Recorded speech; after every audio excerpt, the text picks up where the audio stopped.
Welcome to the Cloud Pod, where the forecast is always cloudy.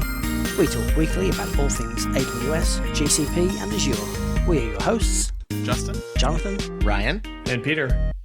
Episode 197, recorded for January 25th, 2023.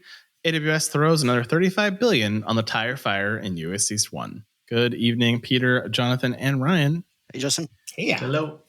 Yeah, it's been fun. A fun month so far. We have lots to talk about once again, as always. So let's get into it. First up, Amazon and Stripe announced a press release this week about Amazon's plans to broaden its use of Stripe's payment processing platform significantly as part of an unexpanded partnership the company announced. Stripe, in turn, will expand its use of AWS Public Cloud. The payment startup already runs multiple internal workloads on AWS. And apparently, Amazon first adopted Stripe in 2017, and it used the platform to expand its market into Asia and Europe. Which I guess if you're a big, massive e-commerce site, you don't want to run your own PCI infrastructure, or you must be getting a hell of a deal from Stripe. Well, I imagine it's tough on localization, right? Different currencies and all kinds of, the exchanges. So I can see a lot of advantages of using a partner there. Well, and in this particular case, it's like, yeah, you'll scratch my back and I'll scratch your back, and we'll give you a great discount on your infrastructure if you give us a great price on all your transaction fees. That doesn't seem anti-competitive at all. I mean, it's at least not new anti-competition. Square's not mad, I'm sure. It's been like that for quite a while. I would be curious to see what percent, though, of Amazon's payments are going through Stripe. Well, isn't also Amazon a competitor, like Amazon Payments? So there's a lot of questions about this that I thought was kind of interesting. But yeah, I can see, again, the localization, Asia and Europe, sure, take care of the regulatory risk. You don't have to worry about collecting the taxes. You let them do all that work for you. That probably makes your life easier. But it definitely isn't a global, it's not an all-in. It's definitely not a global, you're using Stripe for everything, but still interesting to say the least. Yeah, but Stripe rolling on Amazon, seemingly, with their use of Nitro enclaves and things like that for secure workloads. We're starting to see more and more press releases that actually mention that technology now, because originally it was like, well, who's going to use this and why? Now we know. Yeah. And then it's kind of funny because I read that and Stripe, I'm like, oh, that makes sense. Yeah. Yeah, some people have money. Yeah, right. All right, well, let's move on to earnings. I don't actually know where our sound effect went. It's lost. Yeah, loud noise.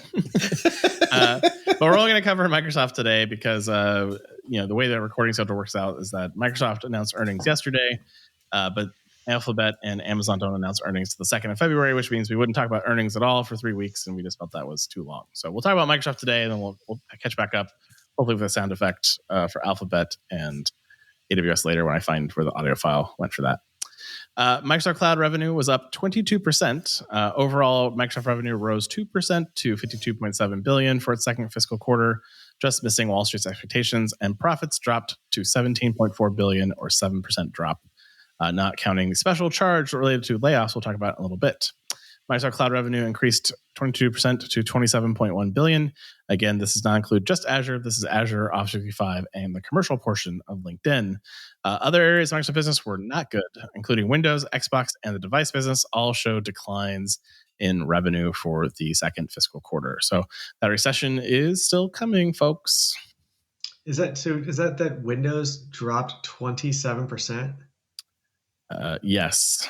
Oh my goodness. That's disaster. But I mean, I guess it's pretty good if their revenue rose and they're on Windows business dropping that much that they've successfully diversified and transitioned their business off of a technology that's going to continue, I'm sure, to decline. Yeah, so they equated the 27% drop, included a decline of 39% in revenue from versions of Windows licensed to computer manufacturers, which means that the Dells, the HPs of the world, they're hurting too. Microsoft blamed factors including continued PC market weaknesses in general. Yeah, I mean, it seems all areas that are heavily driven by consumer, spending. So like it's, the cloud business is one thing, but yeah, Xbox is people are paying for video games and consoles, and Windows is very tied to computers. So it's, not a good sign. I wonder if they include Windows licensing costs incurred by Windows users in Azure in Windows revenue or in Azure revenue. Ooh, interesting. So it might just be a transfer. I wonder, to make the cloud business look a whole lot better than it might be otherwise. A couple other interesting little tidbits. Teams is up to 280 million active users in the quarter, but it was only 270 million a year ago. So it's grown 10 million, but that's not as growth explosive as everyone seems to make it think it is. And then the security business run by Charlie Bell was up to 20 billion in the past year, which last year was 15 billion. So, Charlie Bell is doing just fine growing that revenue over there in the security business. Good job, Charlie. I mean, the team's adoption in 2020, like, it doesn't surprise me that it's not maintaining that velocity, like, because it was ridiculous. Like, it was a huge spike, and so unsustainable. Yeah. So the fact that it's still growing at all, I think, is pretty impressive. But I think that's also just the way that they license it as part of Office 365 and the deals they work with businesses. Well, and I think, we talked about recessionary headwinds and, how do you justify Slack if you already have Microsoft when one comes with your Microsoft licenses already? So I suspect that, continuing to see pressure on that side of the business will be interesting. But again, I continue to say that's the strategic play that Salesforce should make with Slack is that they should include it in your Salesforce licenses like they did Chatter. But no one from Salesforce has called me for strategic guidance yet. So clearly not listeners to the podcast. Yeah, clearly, because I continue to try to sell it for ridiculous amounts of money. Yeah. All right. Well, let's move on to AWS news. There's a new region in Melbourne, and you might have remembered Ryan and I talking about the new region or local zone in Perth last week. Why they couldn't combine these into one press release? Because they like to have mindshare in the news. Melbourne region is the second infrastructure region in Australia, in addition to the local zone in Perth. And this is in the APAC region. It has 3 availability zones named AP Southeast-4. So there you go. More Australia needs for you. Mm-hmm. And, great DR option for those Australia customers. Yep. Yeah, Singapore's always been the go-to place for that, but definitely having 2 local to Australia is going to be much preferred because data transfer costs between Australia and the rest of the world is still extraordinary. Yeah. And latent. Yeah. Remember when I was living over there, trying to watch the Niner games. It was brutal. Yep. The nice thing about this particular thing is it's still not quite perfect for all of the DR needs again because they're still a little close to Sydney. So you still have that Perth thing. So if you do need DR capabilities for something that needs to require distance, you have Perth and then Melbourne. So that's a nice double whammy now that you have a couple different options. If you can get away with Melbourne, do that because it's a full region. And if you can't, use Perth.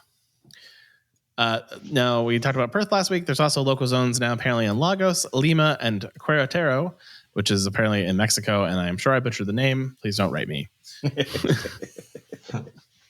These are all tied again to the us-east-1 region, which is also getting an expansion with apparently an investment of $35 billion between now and the end of 2040 to expand the us-east-1 tire fire region in Virginia. Apparently, this includes an eligible grant that Amazon is eligible for of $140 million from the government of Virginia. And apparently, since 2006, they've already spent $35 billion. So just doubling the size of us-east-1 to make that blast radius for those outages much, much worse in the future. A grant of $140 million. Replacing. Yeah. Right. I can't wait for Bernie Sanders to complain about the $140 million. Getting rid of all the M1s. I know, really. You got $35 billion in construction costs, so you're doing just fine with that $140 million you gave them. It's interesting the local zones sprouting up all over the place now, and they're obviously popping up in places where industry is, these are all industrial centers in South America and North America, obviously. One's in Mexico. North America people, not South America. Well, I mean, if Oracle get away with all their data centers in people's garages, why can't Amazon? There you go. I mean, that really is the difference, right? It is about that resiliency and the investment they spend at the infrastructure to make sure that it's highly available, even in the case of, pretty calamitous events. So it's a local zone isn't that much different in terms of a region, except for that resiliency. So it's kind of crazy. And then there's the Porting Advisor for Graviton. The Porting Advisor is an open source command line tool that analyzes source code and generates a report highlighting missing and outdated libraries and code constructs that may require modifications to work with Graviton, along with recommendations for alternatives. What could possibly go wrong? Well, AWS is just sick of people saying, "Well, this performance isn't of this Graviton processor. It's just not as great as you think." And I put my workload on it, and it's slow as molasses. Comes to find out, like, this is an ancient version of Elasticsearch, which uses an ancient version of SSL, which uses a very old cryptographic library for decrypting those and terminating SSL things. And yeah, if you don't have efficient code and it's constantly making lots of microservice transactions across all these things, it tends to add up. And so it is pretty funny to see how they're battling that sort of perception that Graviton's maybe not as fast, when it really is just a matter of updating to more recent math, really. Well, I mean, like my Mac, which runs an ARM processor, every time someone announces that they're coming Mac native with a silicon version of the app, I'm the first one to upgrade to it, because I get rid of all of the Electron garbage apps that are out there and everything else. It's like, yes, I'm finally on a native thing. And like WhatsApp just upgraded this last week to a new version that supports it and magically uses so much less memory and CPU and all these things that are great, because it's not doing any of the translation layer to x86. So yeah, using a proper libraries is always nice. Yeah, Electron's the worst. It is really the worst. We should have a section called the worst every week. This week, Electron's the worst. I mean, what Slack? It's a great Electron app. What are you talking about? It only uses up 75 gigs of memory. So there's those new MacBooks just came out last week. We don't talk about them very often, but they came up to 96 gigabytes of RAM, and I was thinking, oh, that's nice. Slack and maybe one container, and I'm set. Yeah. So it's great. Maybe a couple Chrome tabs. Maybe a couple Chrome tabs. Maybe it might be able to read those in, depending on the container and when it's inside the startup process. Well, I like to talk about IPAM whenever it comes up with a new feature, not because I care about the feature, because this feature is kind of dumb, but I really just want to see if it still costs me an arm and a leg. So checking in on IPAM, you can now apparently manage IP addresses in accounts outside of your AWS organization, because you have accounts outside of your organization for what purpose? That you want to manage with a centralized IP manager? Makes no sense. This all uses the AWS Resource Access Manager, and it simplifies your IP manager workflows by enabling you to use a single IPAM across all your AWS accounts. Now, the pricing on this is still ridiculous. This 5,000 active IP addresses will still run you $972 per month for a DynamoDB table. Yeah. Yeah, it's just a DynamoDB table on a special protocol that everything knows how to use. So it's sort of frustrating. But yeah. Like I want the service to be a thing, but until the pricing gets to be not stupid, I continue to struggle with everything about this. Like, yes, you need to deploy a whole class A to your Kubernetes cluster. Sorry, that's going to cost you a fortune in your IPAM. You're welcome. So do they charge? Do they actually charge? Yeah, they charge per active IP address. So if you have a large container farm and all those things, like there's lots of ways you get charged on this service. It's ridiculous. It's pretty nice. So they just say if you no longer wish to be charged for IPAM, simply delete it using the management console. Well, that's awesome. Very helpful. If only I could back it up so I could restore it later. Then I don't have to recover it when I needed it. And then I can get IPAM serverless. Let's write a narrative quick. The narrative. We'll send it to Amazon. We have an idea for you. I wonder why it's so expensive. I wonder if there's scaling challenges, or they're just worried that it's going to blow up, because it does seem like it's using the cost as sort of a gating mechanism somehow, as they want to do sometimes. Yeah, which it's fine for a new service, but then it doesn't do a lot either. It really just shows you routing and security domains. Shows you the monitors the IP address space, so you see what's in use and what's not in use, and so you know when you're going to run out.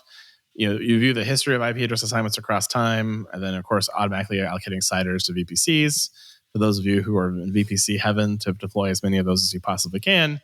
And then of course troubleshooting network and enabling cross-region and cross-account sharing of BYOIP IP addresses. So they're screwing you in multiple ways, because I want BYOIP. That makes sense with my IPv4 addresses I already own.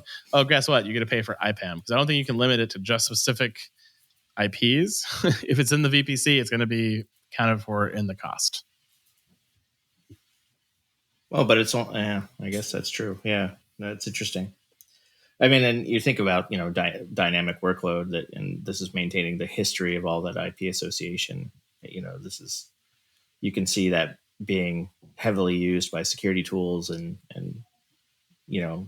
tracking access across your environment. So it is sort of interesting, and I can see that blowing up quite dramatically. Yep. Well, then in IPv6 it gets worse, and more expensive. So, again, IPv6 you should just use it once and throw it away, never use it again, right? Yeah. Well, like I said, anytime this comes up, I take a look at the pricing to see if the pricing got more reasonable. So I'll keep you guys posted, but don't hold your breath. Yeah. It's been multiple years now of this pricing. I'll continue to manage the way I always have. Excel spreadsheet. Yeah. You could buy info blocks or what is the other one? Blue Cat, but then it's just an Excel spreadsheet, but in a web form. So. All right, GCP, Alphabet, the parent company, of course, GCP and Google is going to be letting go 12,000 employees amid a broader tech layoff. This represents 6% of its global workforce. Sundar Pichai said, over the past few years, we've seen periods of dramatic growth. To match and fuel that growth, we hired for a different economic reality than the one we face today. And I am confident about the huge opportunity in front of us thanks to the strength of our mission, the value of our products and services, and our early investments in AI. To fully capture it, we'll need to make tough choices and say goodbye to 12,000 of you. Merry Christmas. Someone's got to start keeping a tally for it to. They are. I have one. Oh, good. So layoffs.fyi tracks tech layoffs. So there's been 200 tech companies with layoffs. And right now, the count is at 59,448 so far in 2023. It's actually probably a little higher than that because they don't have firm numbers for a bunch of companies yet because it kind of trickles in over time. But you're already doing quite nicely. And if I add in your number to 2022, you're at over 210,000. But your prediction was just 2023. So you're well on your way with only 5x more of that, and you'll be there. So, which is depressing. Unfortunately. Yeah. But yeah. What have they done though? This is what I don't get. Like to match and fuel that growth, we hired blah blah blah. What do they work on? What do they do? What do they deliver? Not a lot. Have you seen the announcements for GCP? Yeah, I have, and I'm like, well, what did you do with these people? Nothing. Well, I mean, wasn't that long ago. We were talking about the CEO of Salesforce. Yeah. Complaining that the more recent hires weren't as productive, and there is some uniformity across tech and all these things, at least from the CEO perspective and what they're saying. I don't know. I know what I know and what I see, and it's just like, well, it's clearly expanding too fast, like with this idea that the level of growth that we saw in 2020 across these things is going to maintain. Just, I don't know. Doesn't seem right. Agreed. Well, after you lay off 12,000 people, the next thing you do, of course, is invest in a new region. So Google will continue to apparently support the Middle East governments with another data center region, this time in Kuwait. When open, the Kuwait region will deliver high-performance services that make it easier to serve users faster. There is a quote here from Saad Al-Nada, Minister of Commerce, Industry, and Minister of State of Communication and Technology Affairs for Kuwait. Through our strategic partnership with Google Cloud, the state of Kuwait will continue to make great strides towards digital transformation, a main pillar of our new Kuwait vision, Kuwait 2035. Our alliance with Google Cloud will have significant benefits to Kuwait and will provide a major boost to achieving the country's socioeconomic priorities, including promoting efficiencies in government, enhancing healthcare and education, and diversifying the economy. It's a very small country, so I don't know exactly where this data center is going to go, and if it gets really popular, how big it can actually get, because there's not a lot of land in Kuwait in general. I've been there. I've driven across it in less than 3 hours. It's not very big. It'll just get more expensive. That's how they solve that problem. Yeah, exactly. Oh, you want servers? Well, if you had to pay for this in Kuwaiti dinar, it's already very expensive because I remember being sadder than when I handed $100 to the money transfer person at the airport, and he handed me back 24 Kuwaiti dinar, and I was like, oh, that's expensive. Yeah. And then you go to the first place and you order a burger and they're like, that's 10 Kuwaiti dinar. And you're like, oh God, backwards math in your head. And you're like, oh my God. Yeah. So yeah, it's not cheap in Kuwait. So it's going to be interesting to see. Is it not cheap because the people over there are generally better off, more wealthy because of the industry they're in. Oh yeah, the oil money is flowing quite heavily in Kuwait, and the value to the dollar is really why it's as painful as it is. But it's a very rich economy, lots of oil money, lots of limited population of people sharing in that oil economy, and so everything is expensive. Yeah, I guess that's why it leads on to diversifying the economy. Mm-hmm. Yeah. Because one day that's the gold's gonna run out. Log analytics and cloud logging is now GA in Google. This is powered by BigQuery, a capability that lets you search, aggregate, and transform all log data types, including application, networking, and audit log data at no additional cost. The GA also includes additional expansion of features, including multi-region support for US and EU, improved query experience to save and share your queries, and support for custom retention periods up to 10 years of logging. So it's great. That mistake I made when I put it in debug mode is now going to live with us for 10 years. Delete. Yeah. I mean, it's a difficult problem facing a lot of businesses, and Google's smart to sort of build this into the product because a lot of companies just send all the logs, and whether you're doing analytics on it or just storing it forever, it's all making money for them. Yep. But a lot of times logs aren't even valuable unless you have a SIM to look at them, or you have other processes that do it. So a lot of these things you want the logging, but you don't want to necessarily in your Elasticsearch cluster, using up all your shards and all your capacity. So it's nice to have this option. So if you're using something like Cribble, you could basically have Cribble send non-important logs to GCS, and then have other logs that are important go to your SIM or go to the right thing based on certain matching patterns that you put together. So this is really a nice way to kind of help you on cost management if you're in logging and you're trying to solve cost out of control for storing all the logs of debug that I put in. So. All right, moving to Microsoft and Azure. This story we saved from last week because Ryan and I were like, well, we already knew about the GCP layoff. And so we were like, we should talk about this layoff at the same time. And that is that Microsoft has announced they're laying off 10,000 employees. Satya wrote a blog post about it and shows how many of their customers are being cautious as parts of the world are now in recession and other parts are anticipating one very soon. 10,000 jobs represent about 5% of the company.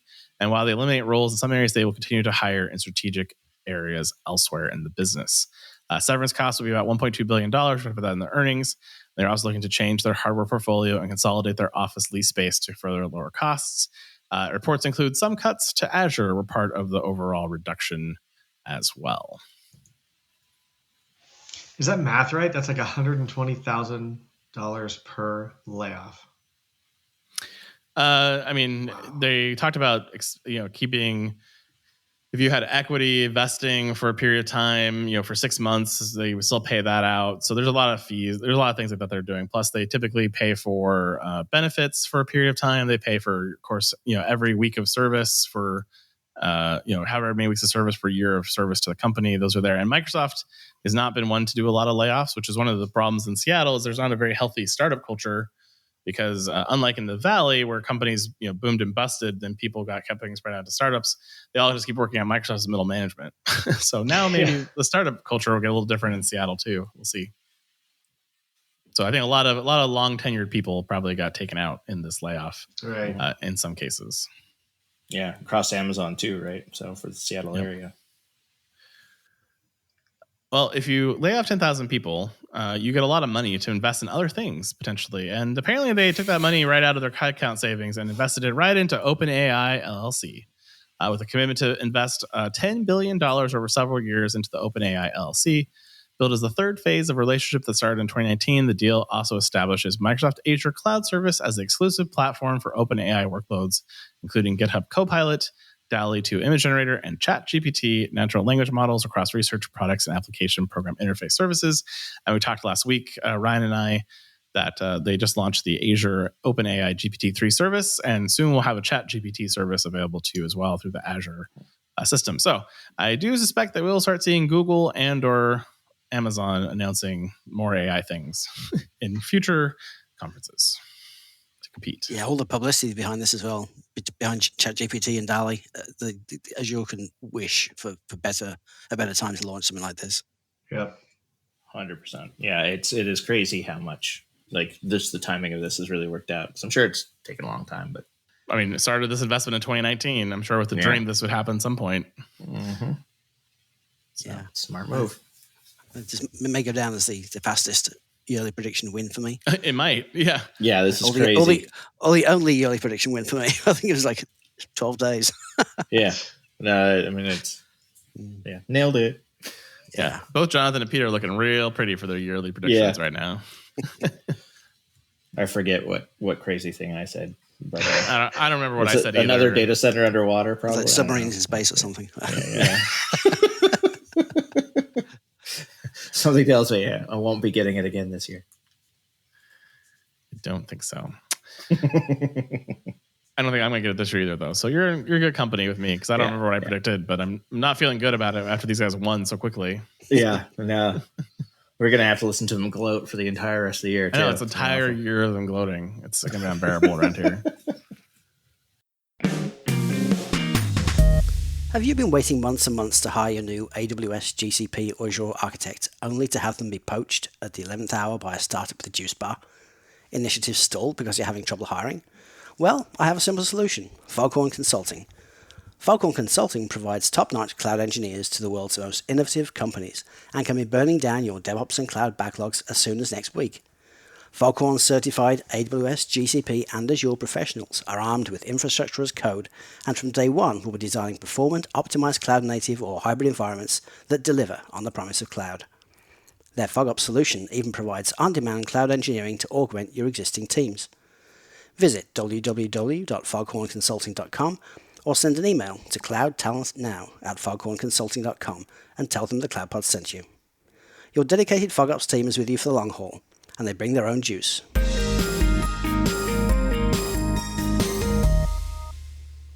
All right. Well, that's all the big news we want to talk about this week. And let's move into our Cloud Journey series. Last week, Ryan and I talked about IAM and the importance of IAM in your Cloud Center of Excellence strategy, how it sort of relates to your architecture. And somehow we talked about it for 30 minutes and didn't mention permissions in any way possible, which was sort of fun. But this week, we're going to pivot over into talking about the role of security and GRC, or governance, risk, and compliance, in your CCOE. So let's open it out to you guys here. What are some of the things that you're thinking about as you think about your security liaison to your CCOE? What do you want them to work on? Where do they start? What do they think about? I think one of the first questions is, how are you going to delegate accountability for security in your organization? When we had centralized IT with one data center, it was super, super obvious that you're going to have a central group that's accountable for security issues. But in the cloud now, we see companies who don't want their developers to get slowed down by a group whose sole goal is to protect. And that means no is always the right answer. And so, how do you balance, getting security out of the way from being a gate from deploying all the time with needing to meet your privacy and security and compliance requirements? And so, are you going to leave a central group responsible, like accountable for security breaches, or are you going to have like a CCOE for the cloud that advises, but and potentially monitors and tracks, but leave the accountability to the business units who are wanting to walk that line and want to increase their velocity and not get slowed down in the cloud?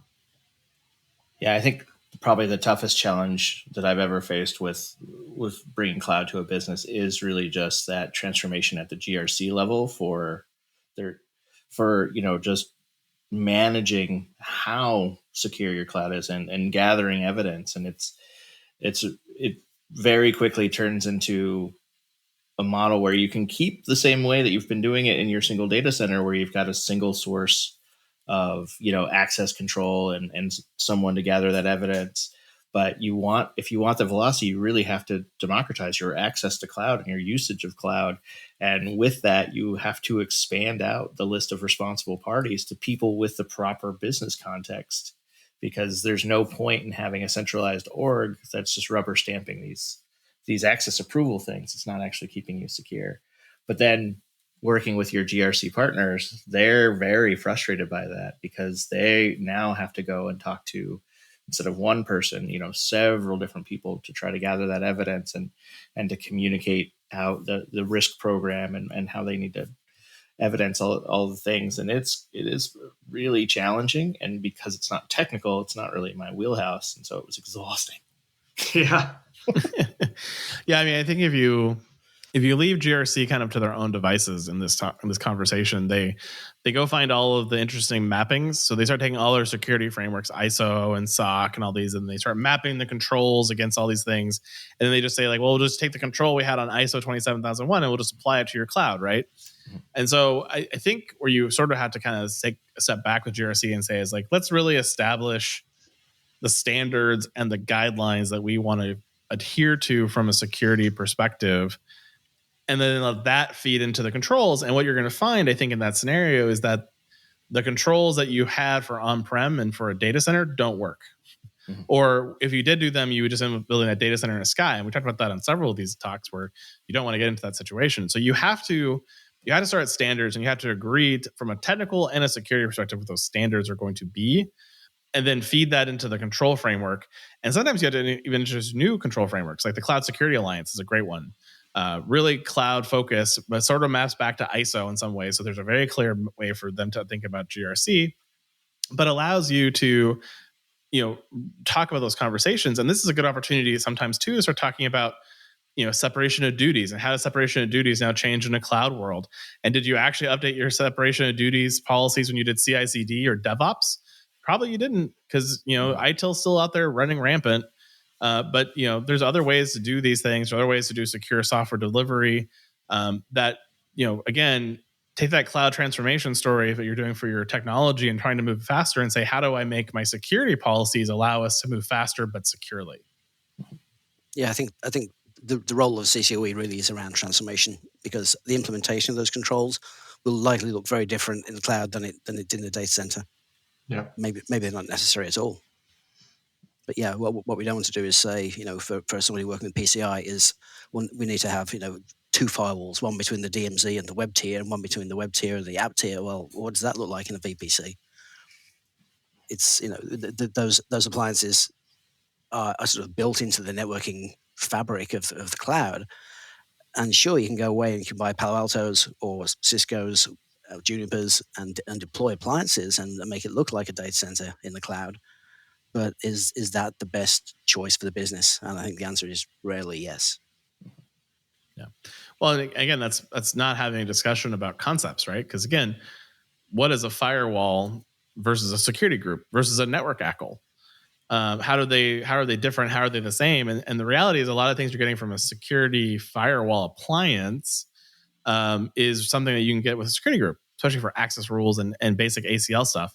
And then you get into the question of like, well, we want to do layer 7 packet inspection and all these kinds of things. And that's where you get into bump in the wire technologies and some of these other options. And so a lot of the use cases of why you potentially would have had to run a Palo Alto in your security environment in the cloud has now been replaced by other cloud native services. And a lot of times the things that they maybe think they want have better, more scalable options in the cloud. You just have to have the conversation. I mean, I look at Cloud DLP on Google and say, that's an amazing piece of technology that prior to, having a service, you would have to go buy that from Symantec or from other, ForcePoint or one of these other DLP solutions. And it's a big, massive lift. And now I'm like, well, all I have to do is point the Cloud DLP system at the database and it'll tell me where all the PII data is and all the things that match credit card data is. And that's actually more transparency for GRC, which they would never have had before. So there's some things you can sell them on too and say, like, this is the power of what you're going to get. Just like you could have done with Chef if you implemented Chef compliance and some of those more advanced Chef features back, when Chef was the big thing, you get some interesting use cases out of that too from a compliance perspective. Again, we've kind of moved on from those paradigms, but there was opportunities where you could have brought GRC along. And I think those are opportunities you can get out of this as well. Yeah, you got to sort of go backwards. You got to look at your current patterns in the data center and not say, I want to replicate that. You say, why did I have that? Why did we make that rule? And now that we have the why, we made the rule, let's go re-architect based on why we made the rule. Tough to do though. See, that's hard work. It's so much easier to just say, make it look the way I already know it's okay, and then I'll click the accept button during the during the change review or the architectural review. And not only is it hard work, but in many cases, you now have to bridge your prior compliance that you were certified for, ISO or SOC, with your auditor now, and then bring your auditor on this journey too. And a lot of the auditors don't understand cloud either. So, it's not only are you saying, yeah, we're not going to do what we did forever, and now it's all changing, but now you also got to go convince the auditors that we're still in control and that we still have security. And that's, for a GRC team who may not always be technical, that could be very scary and part of the challenge. And so I think that's why having GRC and your security people and establishing these standards and practices early and keeping them involved in these conversations really will help move this story forward for you. Otherwise, they become a huge roadblock for you in 6 to 12 months into your cloud transformation journey, because all of a sudden things have changed and they weren't aware, and they are going to cause some havoc.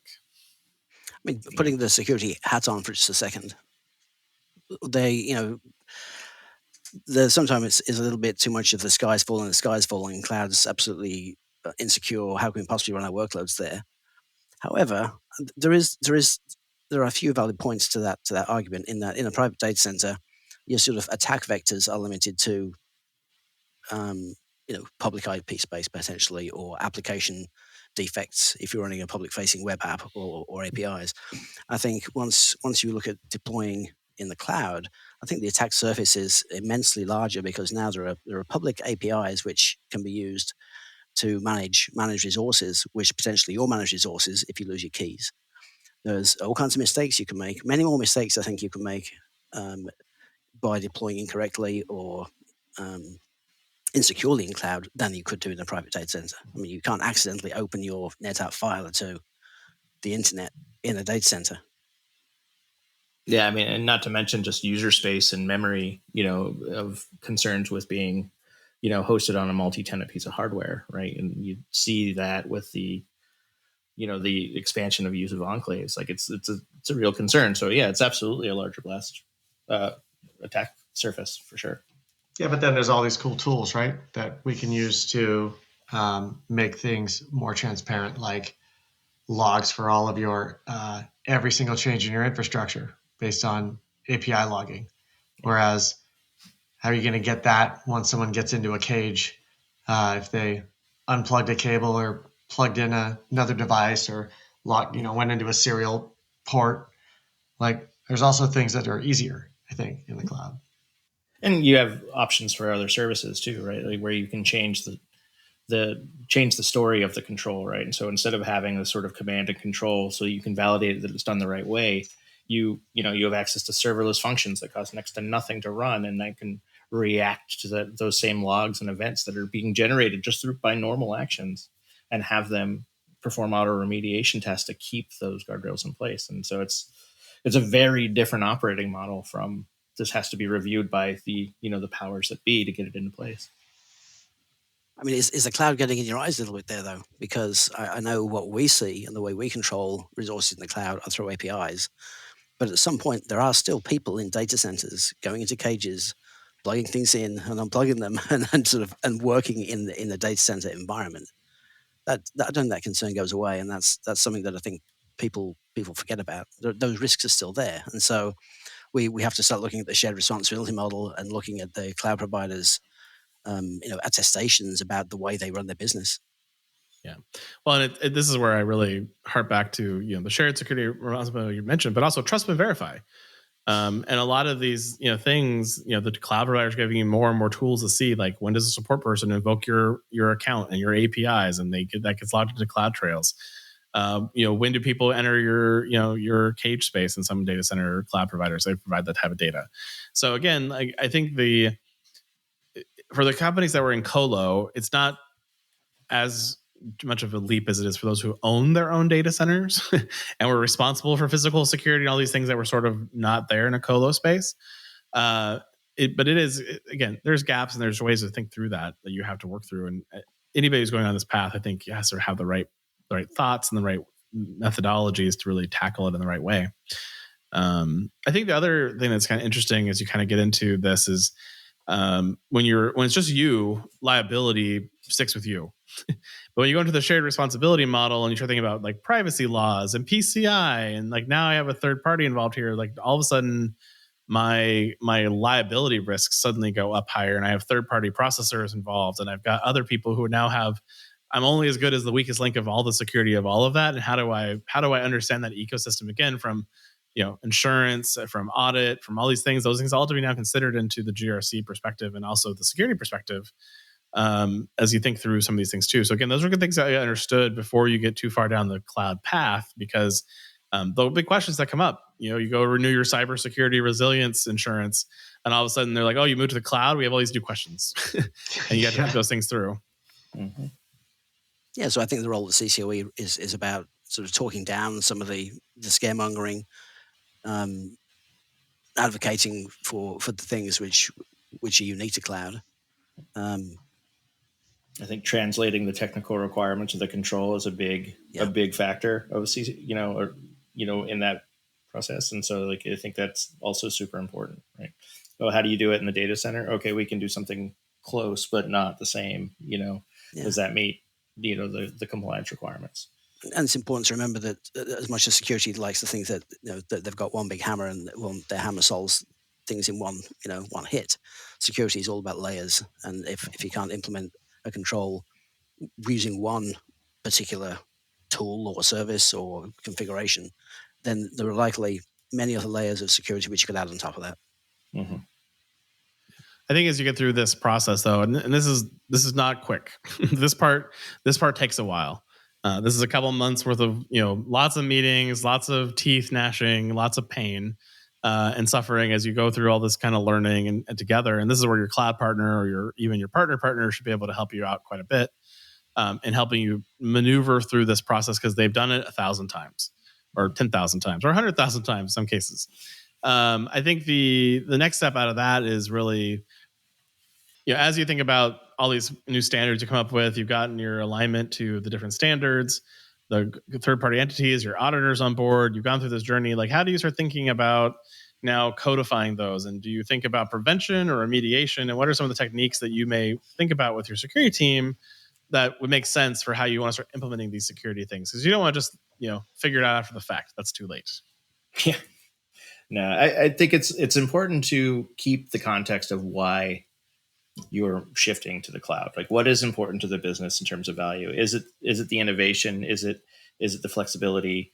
Because I think that really guides, how you approach these things. If you're looking for the agility and the innovation, you have to get out of the way. You have to put guardrails in place so that you can make the right thing to do, the easy thing to do, and then provide remediations and response as much as possible. If you're really just looking for the flexibility and you want a little bit more control, then you can use a more, review approach. And it's, it's less fun to do that because there's still someone sort of, in a way, but what is cool is the teams that sort of leverage technology to sort of get their cake and eat it too there, where they're providing the service that's providing the review and providing that as they enable, think about, policies for, IOC deployments and having, DevSecOps sort of, built into that deployment process. So not only is it application deployment being, automated through a CI/CD pipeline, but all of the security reviews and that being automated as part of that pipeline and can be reported on.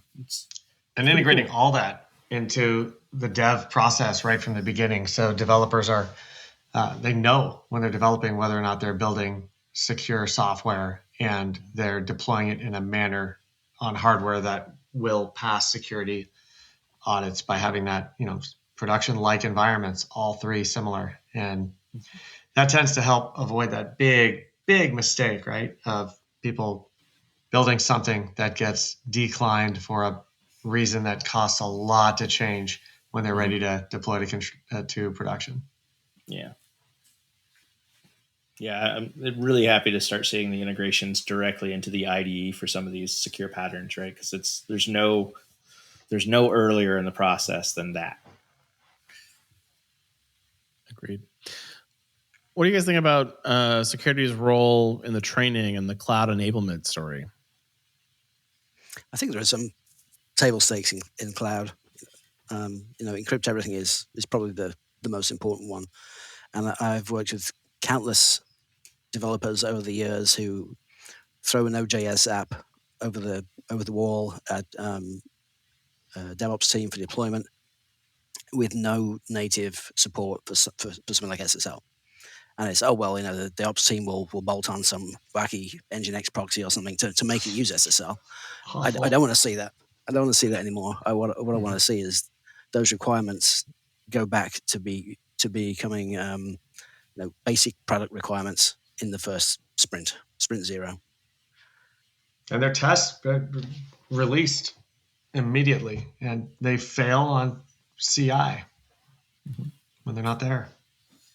Yeah, I mean, I think a lot of development and ops, historically has been that sort of, this is split responsibility, and that leads to like some really awkward perceptions about whose job it is to be to make something secure. And it's like, it's everyone's job. Like it's not even just security's job to make it secure, right? Like the only way this works, and then in any way where you have velocity and you have empowerment and agency in deploying your own stuff is by taking that responsibility. Yeah. So I think one of the roles of the CCO in that case then is to look at the old ways of working and figure out how they need to transform into new ways of working. I mean, maybe you're in a data center and you send a request to a network team to open a port between two servers. We don't necessarily do that in the cloud. You could build that into your infrastructure as code. You can become aware of that. Or you could be lazy and you could just open up the port on your instance to the entire world. And I think in sort of enforcing and putting guardrails, sort of training people about the differences in how to implement security in the cloud, and then putting guardrails around it so that if something does get to production, you can catch it before it goes live. With things like Sentinel or Open Policy Agent, things like that. I think these are all technology that the CCOE should push for, really. Mm-hmm. Absolutely. I mean, in many cases, potentially even the security team should be a main implementer of these things. Like, again, we're trying to democratize technology, and we're trying to get it more spread out into your business to enable speed. So in the past, a security control would be written, and then they go to ops and say, go implement that security control.